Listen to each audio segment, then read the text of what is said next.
Hi, I'm Nancy Chanteau, and I'm going to read to you from Access to Power. This is about how we internalize oppression. The section's from the Oppression, Alienation, and Empowerment chapter written by Julia Kelleher, and this section is called Oppression, Privilege, and Hierarchy. Systematized oppression is one of the main influences that cause people to become alienated from their experience.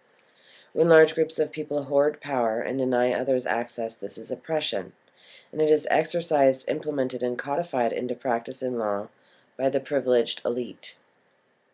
These structures allow access to benefits, such as voting or membership in powerful institutions, to a select group of people and limit or disallow access to others. Sometimes the limits are enforced by law, and other times by a complex set of unwritten but socially mandated rules. Our situation is further complicated because even when we have a great deal of power in our lives, as I did as a young woman, we have internalized a very insidious and pervasive process whereby we become unaware of or alienated from that power. Most American citizens are at least mildly oppressed by the power structures of larger systems, such as schools, businesses, religious institutions, and/or government regulations. That oppression becomes woven into the invisible fabric of culture. We then internalize a felt sense of powerlessness, but are unaware of where it comes from or what it means. Systemic indoctrination into a cultural belief system has far-reaching effects and continues to be mandated through control of information. Without help, it doesn't occur to us to question the beliefs that surround us. We could become submerged in the culture's dominant assumptions.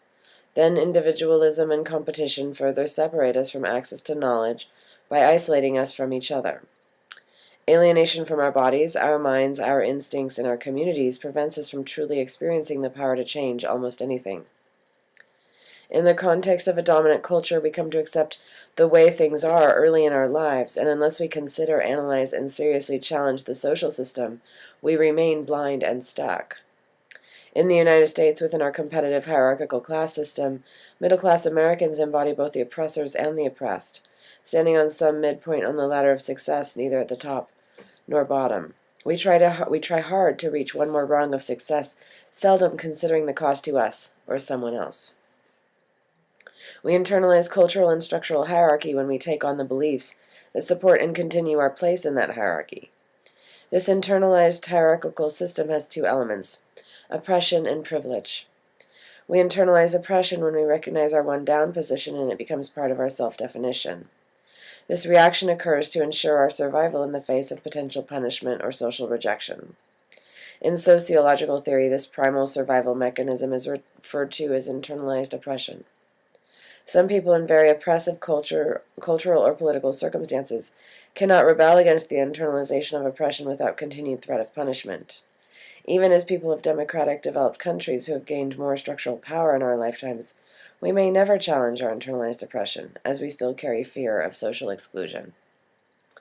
So I'm going to read more about privilege next time, but I just wanted to start out with this notion of internalized oppression and how we take these external oppressive structures and forces and we internalize them inside of ourselves.